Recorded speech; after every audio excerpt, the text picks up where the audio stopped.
Rob Port here, and before we get started, I wanted to tell you something. Your support is vital. If you enjoy this podcast, consider supporting our work by becoming a subscriber at inforum.com/subscribe. As a subscriber, you ensure the future of local news and podcast content. Support local journalism at inforum.com/subscribe today. This podcast is brought to you by the North Dakota Petroleum Foundation. From heating our homes, empowering our vehicles, to cell phones, clothing, and medical equipment, oil and natural gas makes everyday life better. North Dakota Oil and Natural Gas, advancing the possibilities. Learn more at ndpetroleumfoundation.org.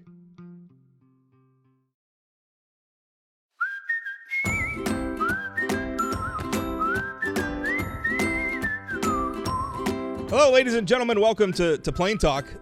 We're actually recording this today as Governor Doug Burgum delivers his third State of the State address in a year, which I don't understand. What I guess I kind of was okay with the governor bringing back the off-year State of the States. North Dakota law really only requires one State of the State every biennium, which is usually delivered at the beginning of the regular legislative session.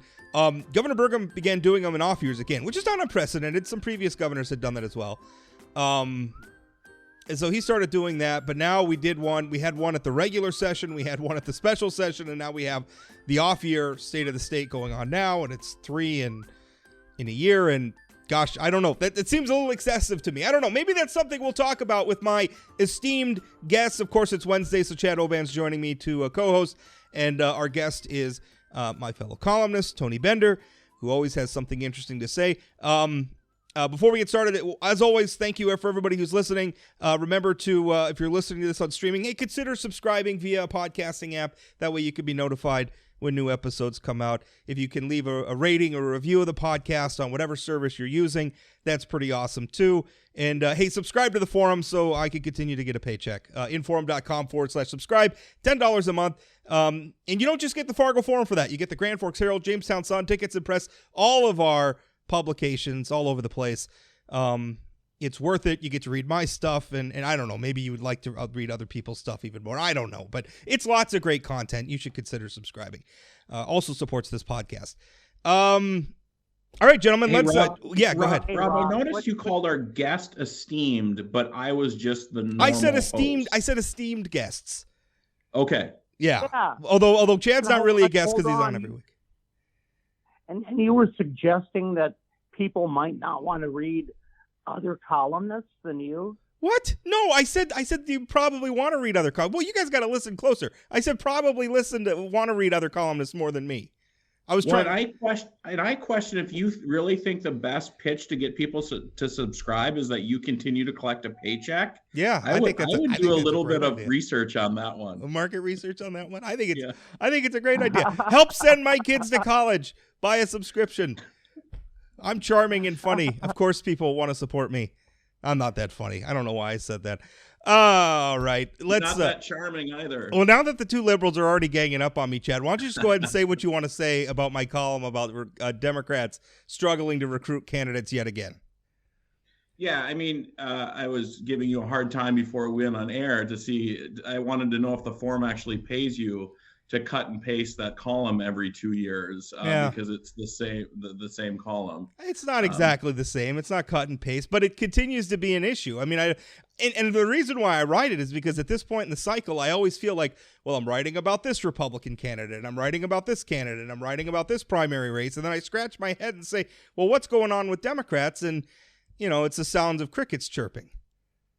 Yeah, I think, Rob, as somebody who's recruited candidates, and when I was executive director of the party, I mean, our slate of candidates was pretty darn good. I mean, it was George Sinner running for Congress, sitting state senator, son of a governor, Ryan Taylor running for ag commissioner. I mean, he's straight out of central casting for ag commissioner. You had Tyler Axness for PSC. I mean, Jason Astrup for tax commissioner. He literally did taxes for a living. What a crazy concept that was. April Fairfield running for Secretary of State. And the reality is, in our state, with the brand of the Democrat Party, it's a very uphill battle. I will remind you, and somebody can correct me if I'm wrong, a Democrat has not beat an incumbent Republican since Kent Conrad won in 1986. Beat Mark Andrews. So I guess my question for you, Rob, is what's the pitch? You know, it's easy to criticize the people who are working. I know somebody who lives in my house who's making dozens of calls every day to get people to run for city commission and state legislature and whatever. It's not lack of effort. Yeah. So what's the pitch, Rob? What would your pitch be to these folks? I don't know. It's not my job to recruit candidates for the Democratic Party, but I know that we're governed by the people who show up. And Tony, I mean, what do you think's going on with, and I don't write the column to be mean spirited, right? But it's a reality. I mean, and the thing is in a lot of these races, like, you're not going to beat a Republican incumbent if you're not in the race by now. Right? If you're not already out there raising money, especially like statewide candidates, if you're not out there raising money, going to, visiting local districts, trying to build up a network of volunteers, hiring staff, I mean, all those things that you got to do to win, you're not going to win, So, Tony, what's going on with that? Well, I've thought about that, and Chad, I'm not in on the ground floor or in the nuts and bolts of building a party, but how many times has the Republican Party been pronounced dead? But they seem to do a very good job at the micro level of government, city, school board, whatever, of building and creating momentum and camp.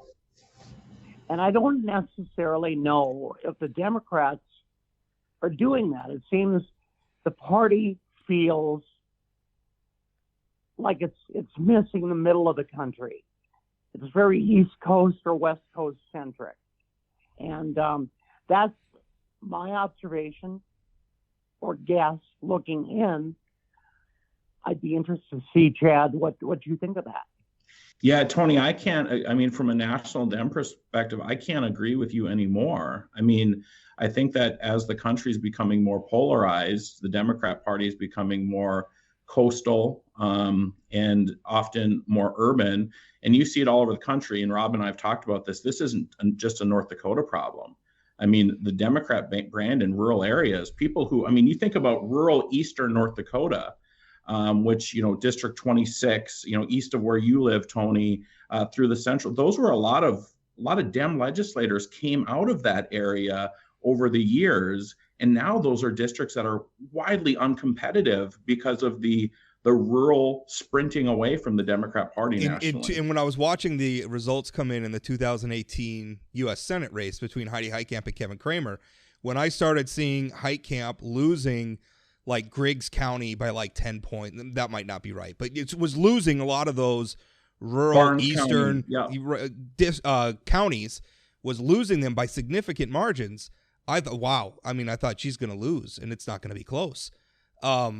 So, and that's what happened. There's been a big shift. I reminded we maybe need to lament P.J. O'Rourke passed yesterday, famous columnist. This is what he had to say about. I was going to read this quote anyway. About he wrote once, "The Democrats are the party that says government will make you smarter, taller, richer, and remove the crabgrass from your lawn. The Republicans are the party that says government doesn't work, and when they get elected, they prove it." I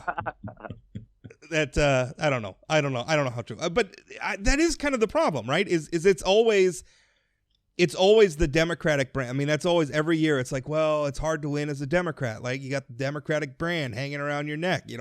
I'm trying to run in North Dakota, and I got what Beto O'Rourke says about AR-15s hanging around my neck. And a fair rebuttal. A reader said, yeah, North Dakota's Democrats are doing about as well as California's Republicans, right? Which, fair, right? That's fair, right? There's obviously deep blue states where Republicans just aren't competitive at all. So, to Chad's point, it's not just a North Dakota problem. No, I think that the party from a national level needs to get younger, more dynamic. Nancy Pelosi is not going to lead the Democratic Party to some new triumphant place. And then the Democrats have to better define those pocketbook issues, stay away from the divisive issues as much as possible. Speaking of abortion, and I have some comments on that later on if we want to talk about it. But No, I think the brand needs to be redefined. I mean, I'd look at an Amy Klobuchar and think that would be somebody that would appeal to people throughout the country. And would work in the Midwest to give us some gains and continue to carry the Democrats forward. But so you do that, you have to rebrand or fine-tune the brand. But you've also got to start building a foundation. Across the country, you cannot have a skyscraper without a foundation. You can't just hope to win one once in a while. You've got to start building in the cities and the towns and the school boards and whatever. And it's got to be a decades-long, ongoing process. The Republicans have done that brilliantly. So it has to be funded and more organized, I think, from a national level. One of the things Tony said is that the party's got to get younger. And so I'm kind of looking at national younger Democrats, and I'm thinking, who are the young moderate Democrats who are going to fill those leadership roles? Because it looks to me like a lot of and maybe this is just my perspective as a conservative, but it looks to me like a lot of the younger Democrats are even further left. I mean, Nancy Pelosi looks moderate compared to someone like Alexandria Ocasio-Cortez. And I'm not sure that plays. I mean, look what just happened in San Francisco, where, they had 3 members of their school board recalled because parents are ticked about the way they've been handling the COVID-19 pandemic. And that's a whole debate, but I think we can agree that masking has sort of evolved beyond this, epidemiological precaution to this sort of cultural talisman. But it wasn't just that. I mean, the San Francisco, they were trying to rename schools named after like Abraham Lincoln and George Washington. And those were issues, and they got recalled in San Francisco, which is not Memphis, right? So what in the world, it seems sometimes Democrats and Republicans certainly get preoccupied with culture war issues as well, but those issues just aren't playing. I think there's a feeling that, but I'm looking at the young how do Democrats get younger, but also more moderate? So I think bringing us back to North Dakota for a minute, because in all due respect to the 3 of us, no national Democrats are listening to our advice here on the podcast. Bite your tongue, sir. But I do agree, national Dems do need to get younger. But I think one of the things we all know that incumbency plays a big deal in the ability to win, right? I mean, winning creates more winning. And then you also have this situation in North Dakota where half of our statewide elected officials got their start as an appointee. So you get appointed, you become an incumbent, and you have all the advantages of incumbency without ever having to be elected. 2 PSC commissioners, the last 2 tax commissioners, the ag commissioner, Doug Goring back in the day, that's how he got his start. The insurance commissioner prior to John Godfrey, that's how they got their start. That's really, really difficult. And then on top of that, you've got the national brand that is just absolutely deadly. The only way Democrats can win in North Dakota, and there is a way to do it, is to meet voters where they're at and to define yourself as, I'm not Nancy Pelosi, I'm not Chuck Schumer, I'm not AOC, I'm not those kind of things.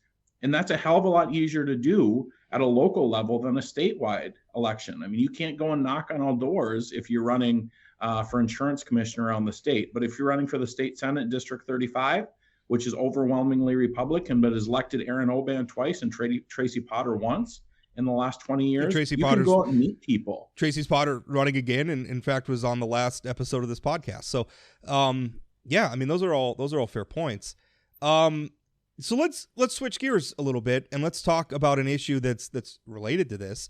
Tony, do you think? First of all, we have the term limits. I don't know how you guys feel about term limits. I personally, not only do I not like term limits, because I think it seems absurd to me that term limits are this sort of, populist talisman, right? It's a super popular issue, but term limits also limit who the people can vote for. Like it's an indictment saying you voters are too stupid to realize you're voting for the same people over and over again, so we're going to make it illegal for you to do that. That to me seems nonsensical. But and then also I don't like the initiated measure process because it's become basically a venue for out-of-state interests, billionaires and whatnot to come in and just buy their way onto the ballot, and then whoever has the best TV ad campaign wins. But Tony, I don't know. How do you feel about term limits and ballot measures and all that stuff? Well, I think if you want to be a purist, and we hear a lot of the talk about, from conservative circles about, our forefathers, and, you can hear the battle hymn of the Republic in the background. But the government was never envisioned as politics as a career. It was always envisioned as people coming from their everyday jobs, contributing and going back. And we've lost that. And so just from a standard of that's what we were founded upon, or I think that's what the ideal was. I think that plays. Look, when it comes to incumbents, you can watch the Russian election and you can say, okay, Putin's going to probably win this one. And then you can look and say, well, the incumbent is probably going to win that one here. There's no surprises, very, very few surprises, especially as all these districts keep getting fine-tuned with all the data. So you can limit the advantages that the other party has. Chad, what do you think? Term limits? I mean, because you were just talking about the power of incumbency. I mean, term limits obviously makes it so that you can only be an incumbent so many times. So your thoughts?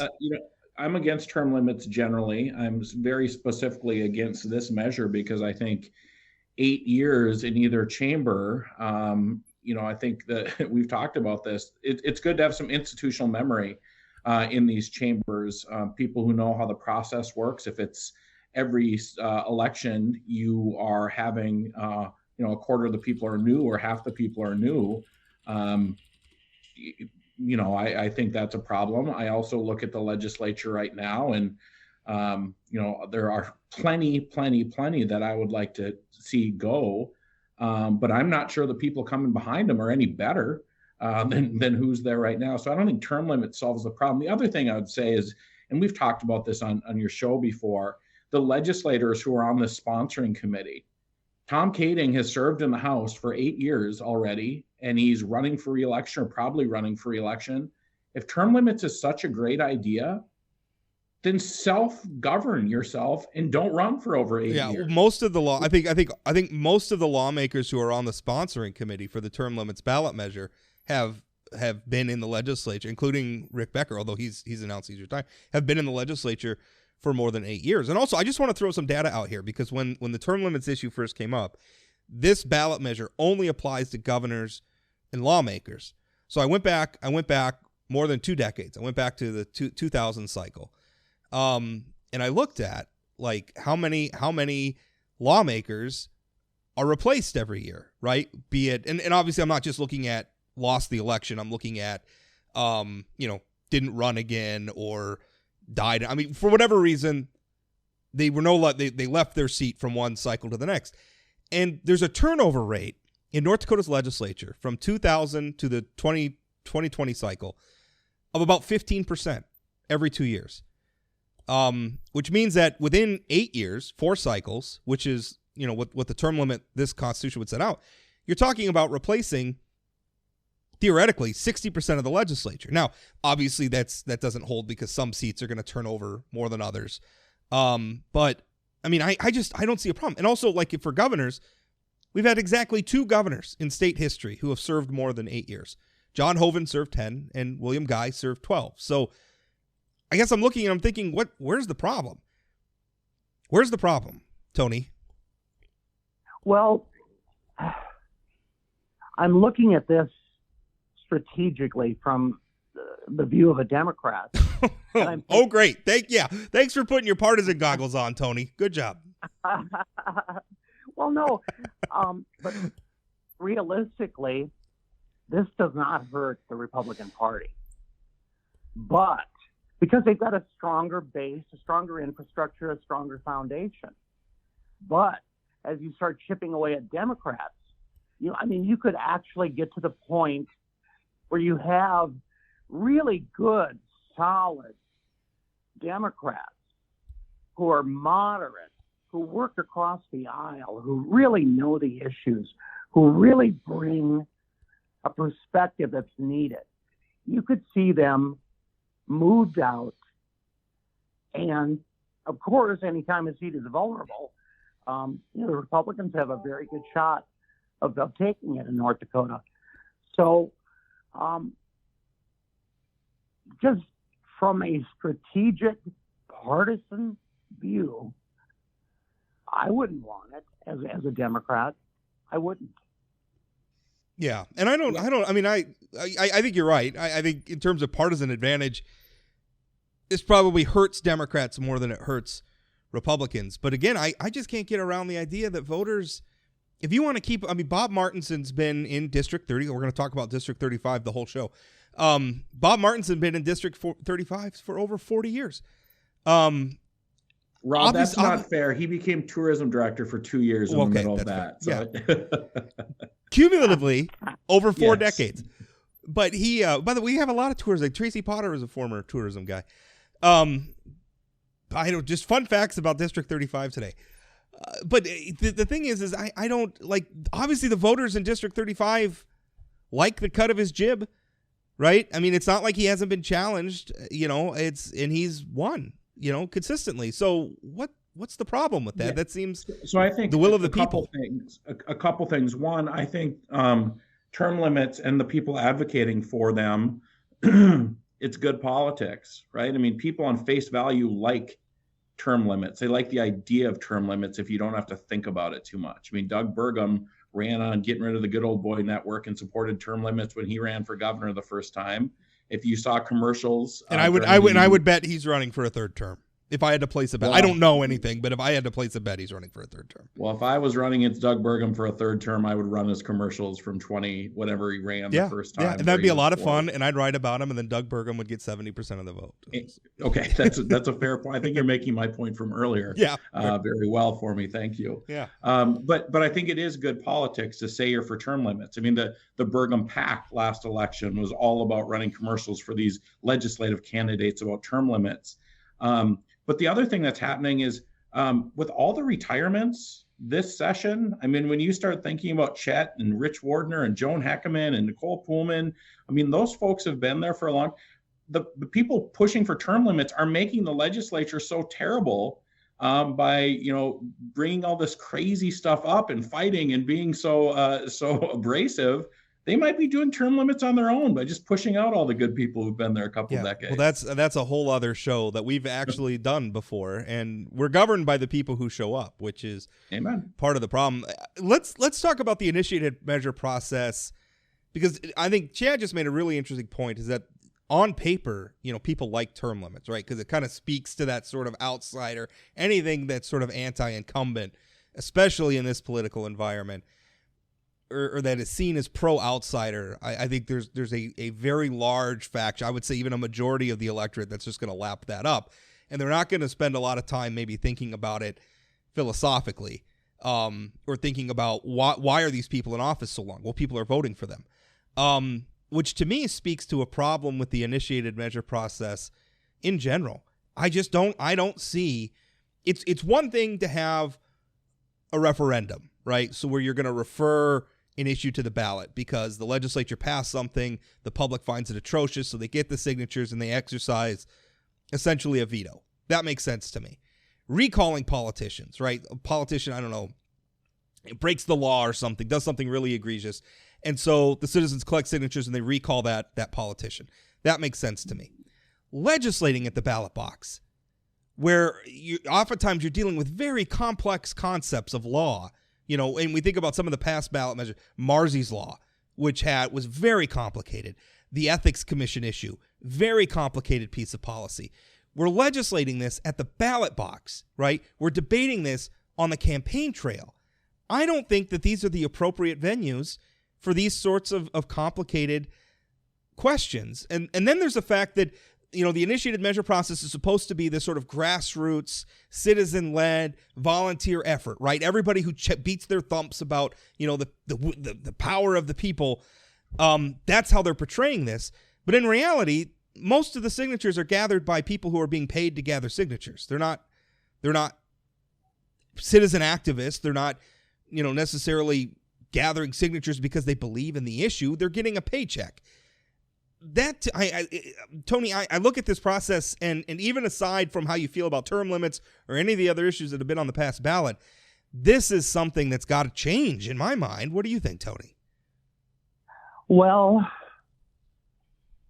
it certainly has been messy. But, what we're essentially saying is the voter is smart enough to elect us, but not smart enough to opine on the issues.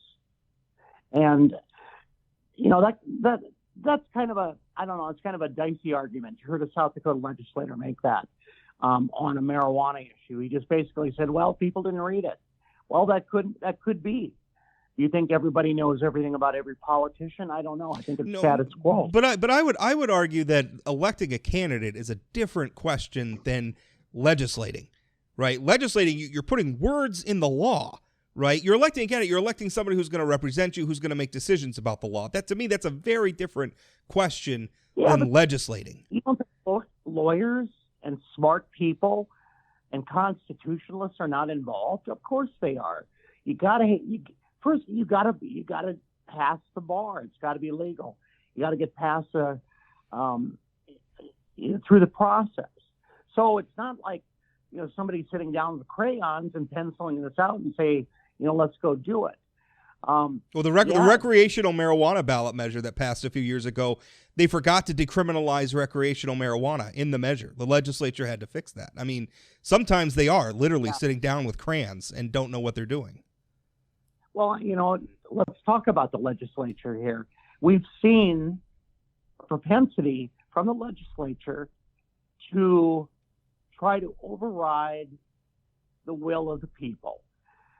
I mean, we saw it with, I think it was the oil tax issue. In South Dakota, we're seeing it with their marijuana issues. It always gets to this point where instead of being, they tend to think, we're in charge here. We're in charge. We're going to tell you the way it's going to be. Okay, well, let me challenge that. They're working for us, Bob.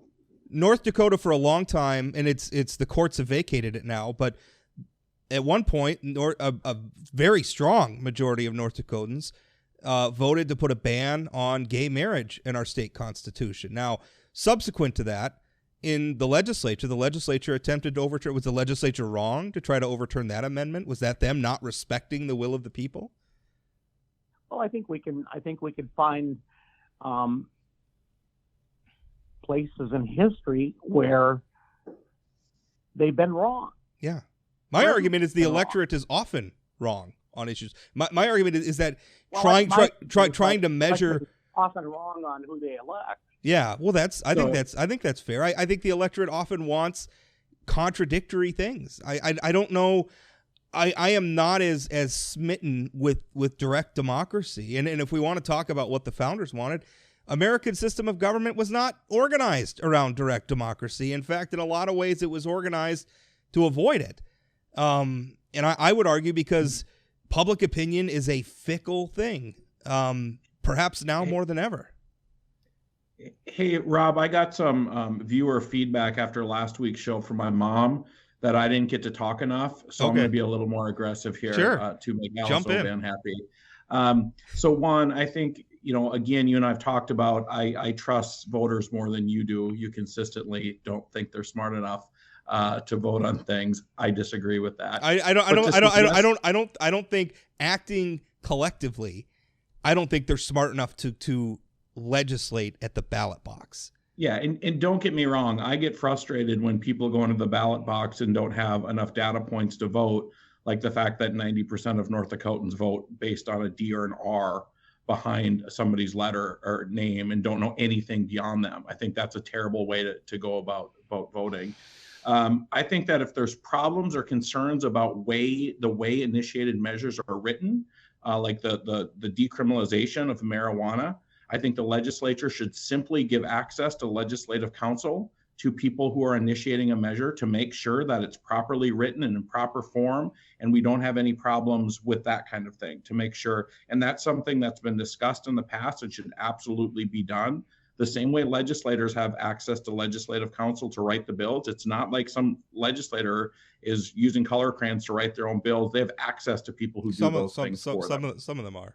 Yes, very, very, very well. But I also think when we talk about Marcy's Law and all these other things that sort of come into the state, we have to recognize there's somebody on this end who's accepting that check in order to run that campaign and do all those kind of things. The press conference with Drew Wrigley's wife and Shane Gettle and others and whatever, we often demonize the person funding it, but we let the folks off the hook here that if it wasn't for them, this wouldn't be happening. Oh, I think we need to be a little careful about just demonizing the funders. I had plenty of calls with the Wrigleys who did not like what I had to say about Marcy's Law at all because it was terrible public. I am convinced we have Marcy's Law on the ballot over the objections of our entire legal community that somehow united defense attorneys and prosecutors and social workers and victims advocates and judges. Kelsey Grammer, because he was on television and in a almost ubiquitous ad campaign, that spoke louder than those collected, the united voices of our legal community. And now we have Marcy's Law on the books, and that bothers me a lot. It bothers me when an Enron billionaire is trying to reform the way North Dakota holds elections. I don't like that. Again, it's not, I'm tired of it being portrayed as this sort of grassroots activism. It's not anymore. It has stopped being that. But Rob, you brought up the Enron billionaire. I'm familiar with that gentleman because he's also funding organizations that are trying to get rid of public employee pensions in the state. Yeah. And so if you're not doing initiated measures, they're funding other things to influence policy in big ways. Do we look at ways to limit contributions into the state or other?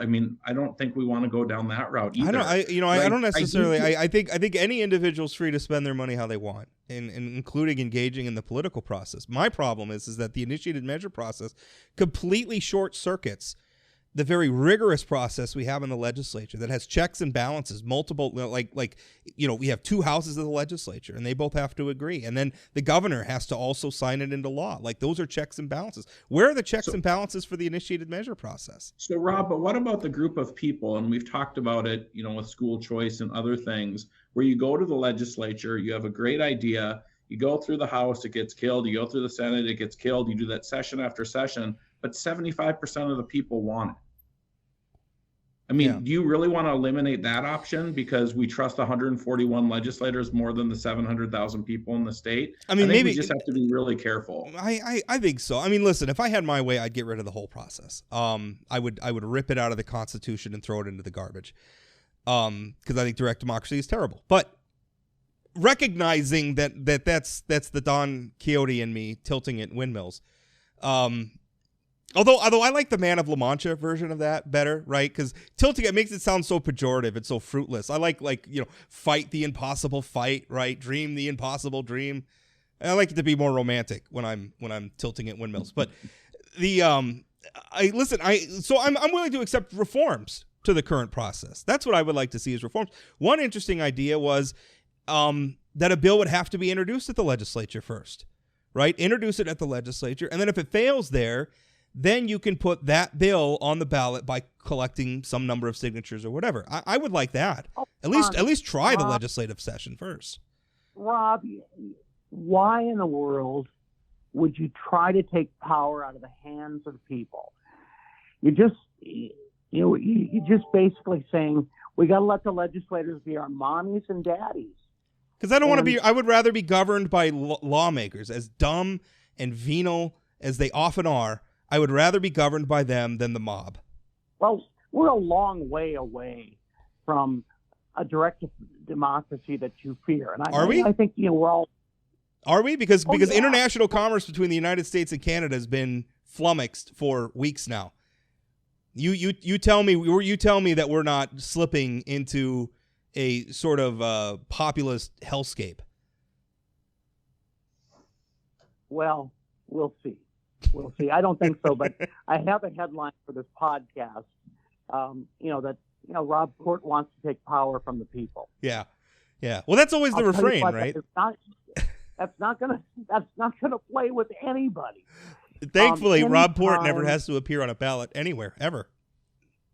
Yeah, but incidentally, I just got a text in, and turns out my mom would like to hear more of Chad too. Oh, yeah.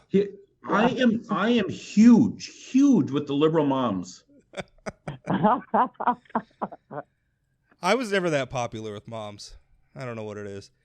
But is there any sort of reform? I mean, do you look at the initiated measure process, Tony, and see any sort of reform necessary? I'll tell you what, Rob, I just will dig in my heels at taking away power in any way, shape, or form from the general public. I mean, I would fight that tooth and nail on almost every issue. I can't think of many issues on which I wouldn't fight it with. And, coming from a conservative circle, I mean, it's like, don't touch our guns, don't tell me to wear a mask, don't tell me to do this. But yeah, go ahead and let mommy and daddy and Bismarck tell me what to do, or tell me whether or not we can discuss this issue. Okay. Or have an But remember that mommy and daddy and Bismarck were also elected by the very same people that you're championing. Exactly, which circles right back to my point. We're smart enough to elect those people, but we're not smart enough to make other decisions. Yeah, it's two very different debates and very different types of choices. Chad's got something to say. Rob, I think if we're having a conversation about reforming initiated measure that wasn't always led by state legislators or the state chamber of commerce, I think that people would feel better about it. But when it's always led by the state legislators saying, we know better than you, it doesn't feel like an honest effort. I don't think that they say that. I think the people who don't want to pass what they're proposing say that. Well, no, but it was 2 sessions ago, and they're working on reforming the when I think they put this measure. No, they put a ballot. There's a measure on the ballot right now that's going to be in November. Yeah, but they're collecting signatures. I think 2 years ago. No, you're right. Yeah. And it got demolished. But at the legislature, I mean, there's a bunch of legislators who basically were patting people on the head saying, you've got to trust us to do what's right. That I don't think that's a great way to have a real conversation. And then there was a task force that was put together that was, the recommendations. I mean, there's nothing the legislature could do that they're not going to get branded with being, condescending to the people. That's just the environment we're in right now. If a lawmaker's doing it, it must be wrong. That's just going to be the attitude. And I think it's unfortunate because, again, we need reform. This needs to change. The reform should come from the people, not from the legislators, if we want to have a real conversation about it. Let's turn and poke fun at. I read this from your column today. He took a shot at Marjorie Taylor Greene warming her gazpacho with Jewish space lasers, and I just wanted to weigh in, Tony. Gazpacho is a cold soup, sir.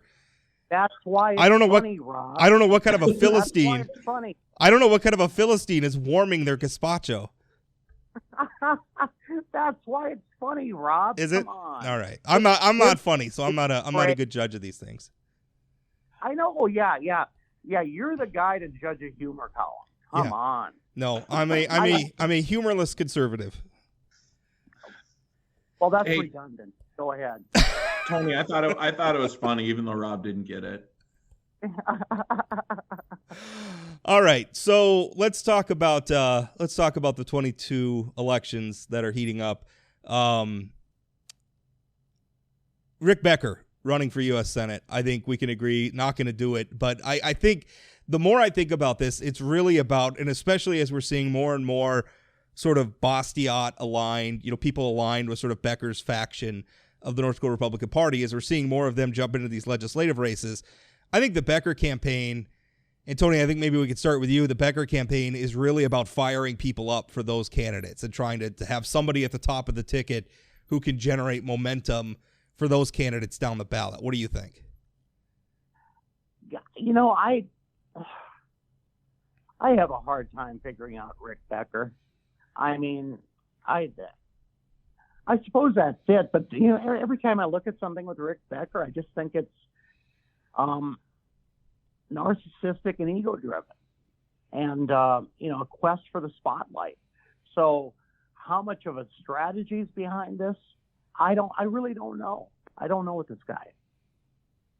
Chad, I think you and I were trying to figure out what changed, because when he announced he wasn't running for the legislature, he said pretty clearly, "I'm not running. I'm not going to be on the ballot." And now he's going to be on the ballot at the top of the ticket. So, what changed in the 2.5, 3 weeks between those two announcements? I'm still not sure what changed.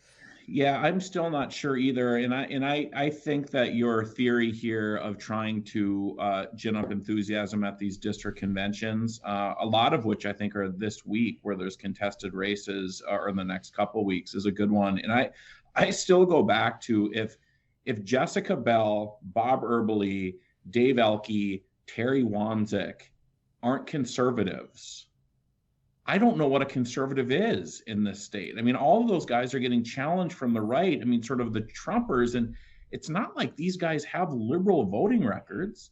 I mean, just because they're willing to have conversations about policy, we need to throw them out.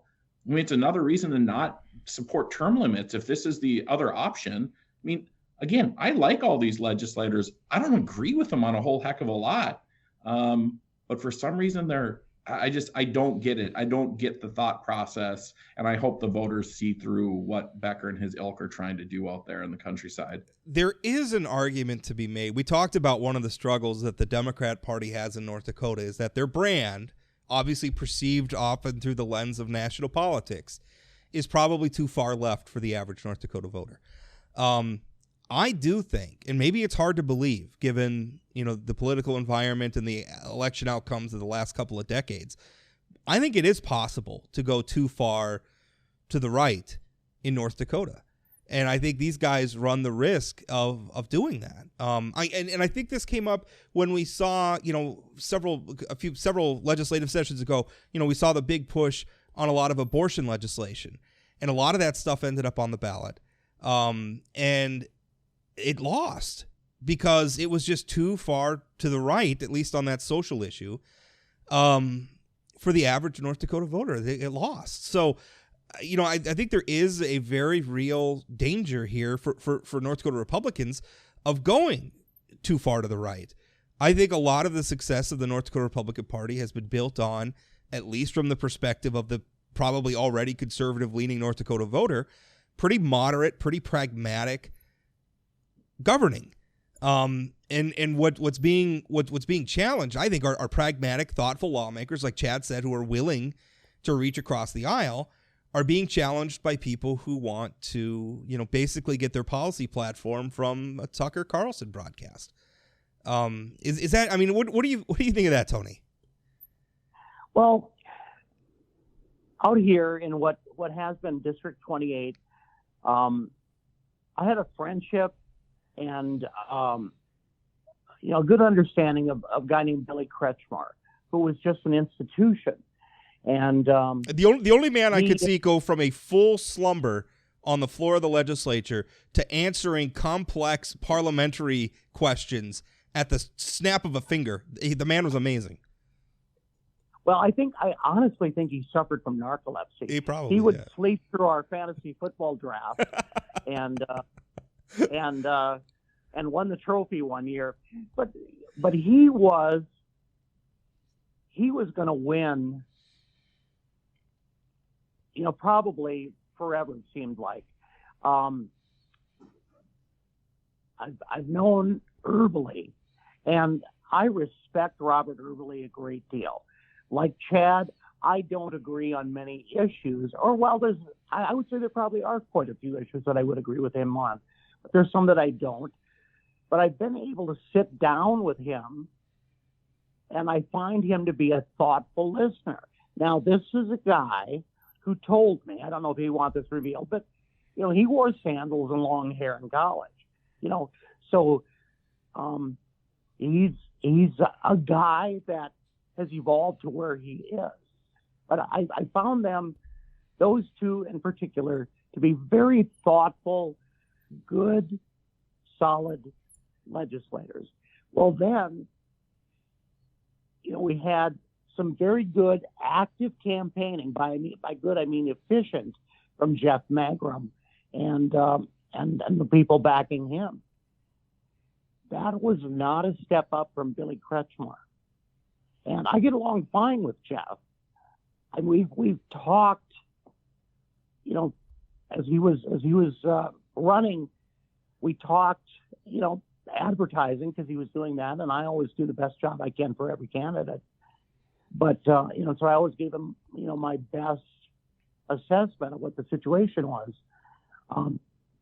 I believe him to be sincere in what he's doing, but I think it's really unhealthy. So that's from the ground floor, what I've seen. And I miss that. And I really, when Billy Kretschmar died, there were so many good, decent, moderate Republicans and Democrats that I visited with afterward. And they were lamenting the loss of these people who were able to work across the aisle, who were not afraid at times to stand up and say, this is the right thing to do. I'm going to do it. It's not about party. Do you, and I mean, I think that's what's missing, is it's that sort of pragmatism of being willing to, I mean, in a lot of ways, that's kind of the knock on Hoeven, right? Becker running against Hoeven, it's Hoeven's a squish. He's a moderate, he's whatever you want to say. That has its roots in John Hoeven's willing to sit down with Senator Amy Klobuchar and hammer out some legislation.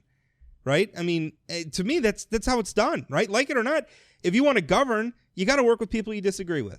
I want Hoeven because he can make those phone calls, and Amy Klobuchar will pick up the phone, and they can work together, and hopefully, conservatives will get some of what they want, and I guess maybe Democrats will get some of what they want, and the world keeps turning. Instead of, I'm not gonna even call you, I'm not gonna do anything that you like, and then what happens? Right? We get chaos, and we get a lot of the situation that we're in now nationally. So, I mean, that's kind of the knock, Chad. It's like that's now seen as a bad thing.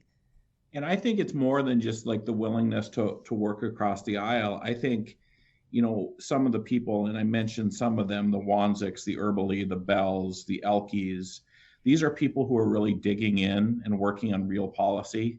And they're not really, it's sort of like when we talked about Michael Howe.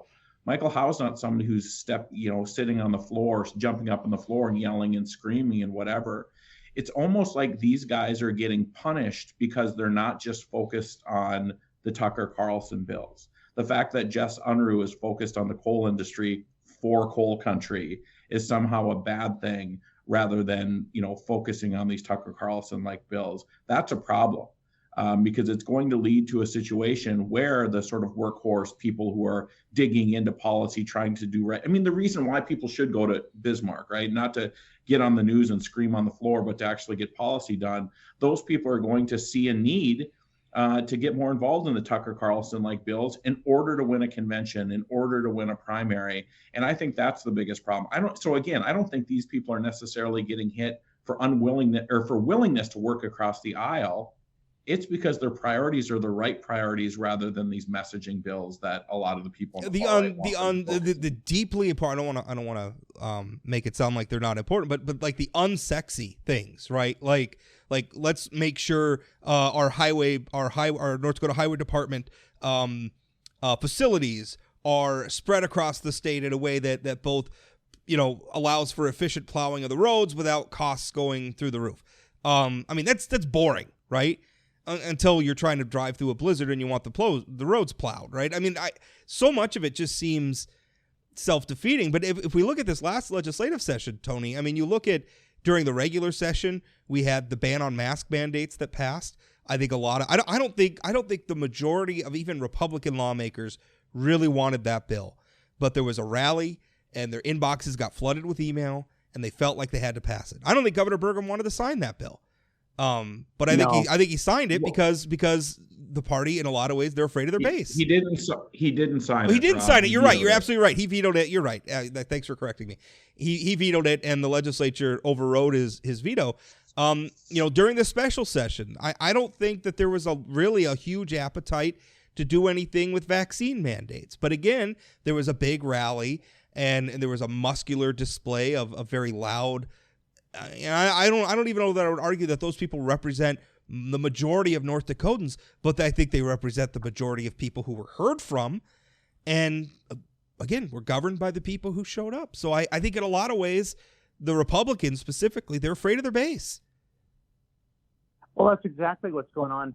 I was just thinking as you were just talking about, and we were talking about the Tucker Carlson bills, and all these cookie cutter bills that come into the legislators, and they're image building bills, or they're trying to I like that, image building bills.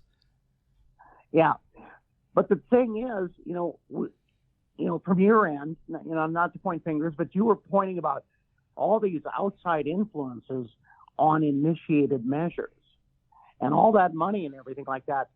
That happens with our legislators. That's fair. 24/7. Yeah. And so we're going to have all of these national issues coming into our state. There's no way we wall that off. But anyway, I just thought it was an interesting parallel, and I thought I'd mention that.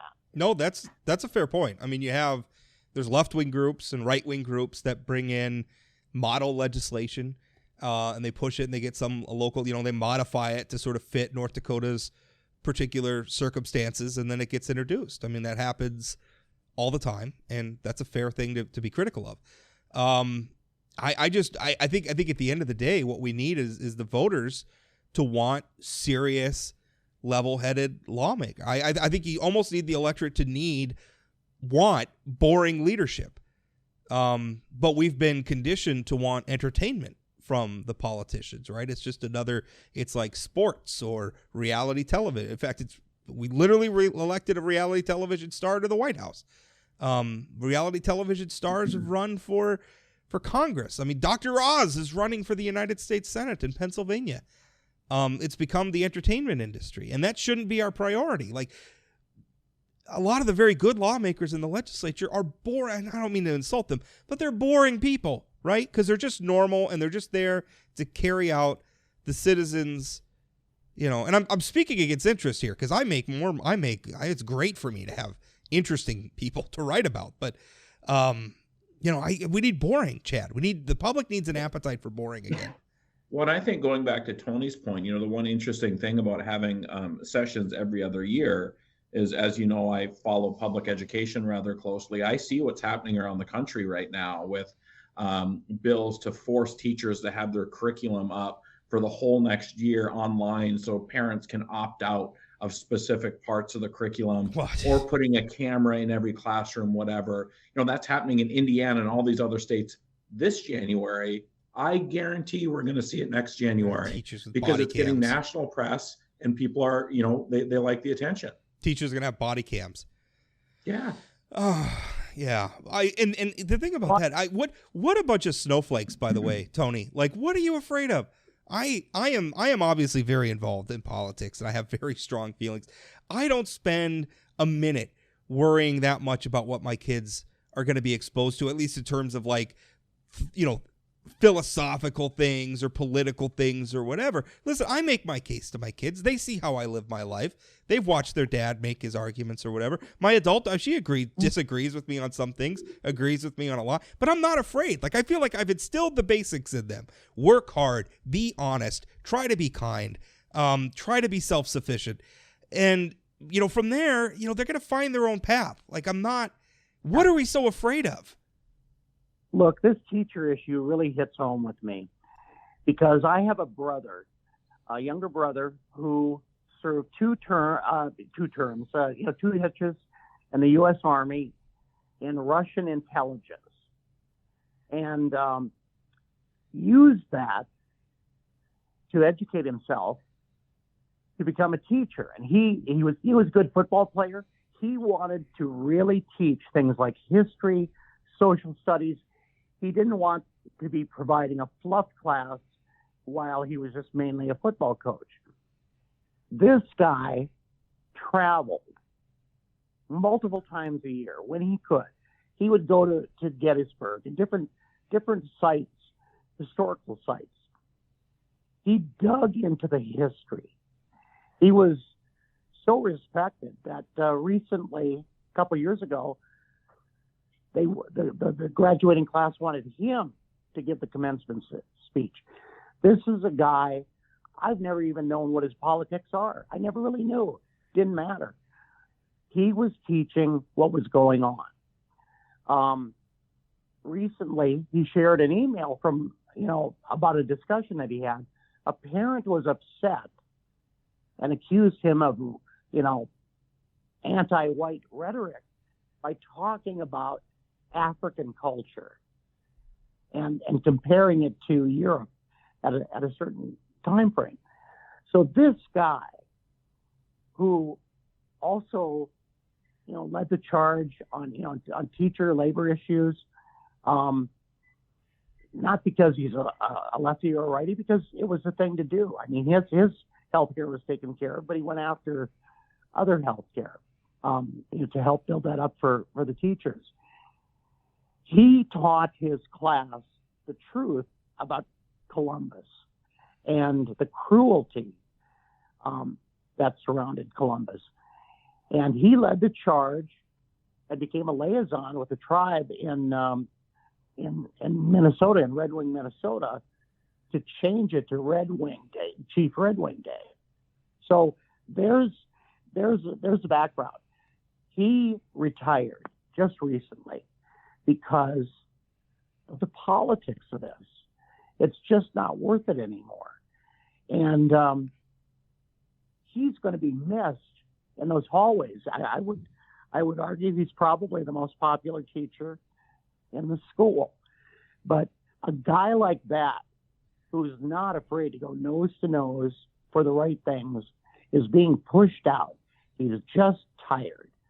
And that's bad. That's bad for this country. And all over the country, we're underpaying, and then we're beating the hell out of these teachers.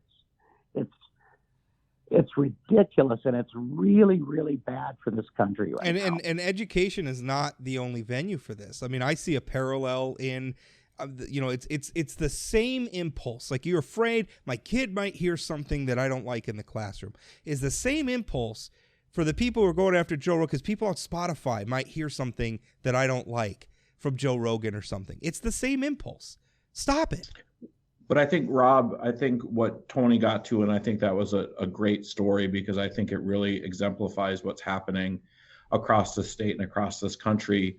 But it's not a school issue specifically. This is a societal issue. It's a cultural issue. Yeah, I think that as people are getting more divided and more aggressive, and I don't want to say empowered, because you want people to be empowered, but it feels like it's the Tucker Carlson again, sort of getting people worked up. I had a school administrator play me a voicemail he got from a parent the other day, and it had to do with parking at the school.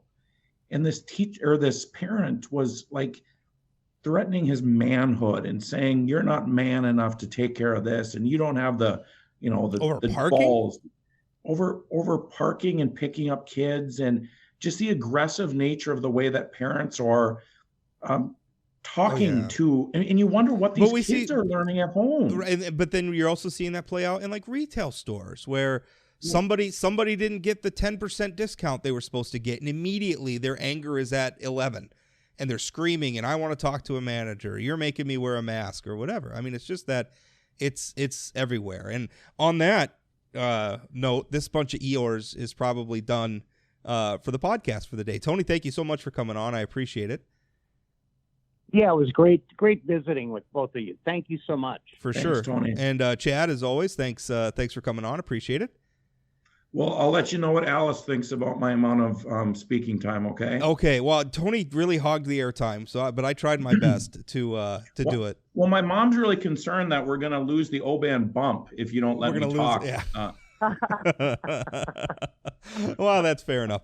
Hey, coming up on Friday, I tried to get him for today's show, but the governor's given his State of the State speech. It was actually hard to get anybody involved in politics, because everybody's probably either at the speech or wanted to watch the speech while we were recording. But Drew Wrigley is going to be on, our new Attorney General. Hold it. Are you saying that I was kind of an afterthought because you couldn't get anyone today? Oh yeah, yeah. You were 6 or 7. I mean, a man who doesn't know that gazpacho is served cold. I knew that. Look. Knock. Who's there? Let's work up through this. Let me teach you some humor. Holy humor. cow. All right, yeah. Sophisticated humor. My poor sophisticates know how gazpacho served, sir. All right, let's. I don't know what we're spent a lot of time talking about Spanish cold soups on this show. Drew Wrigley going to be on the show Friday, and I scheduled somebody for Monday, but now for the life of me, I got gazpacho on the mind. I can't think of who I've scheduled for Monday. You'll just have to download the episode to find out. Gentlemen, thanks so much for your time.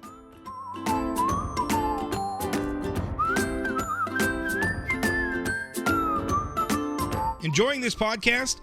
If you want more, support our work with a subscription at inforum.com/subscribe. Your support allows us to continue providing the local news and the variety of podcast content you want. Subscribe at inforum.com/subscribe today.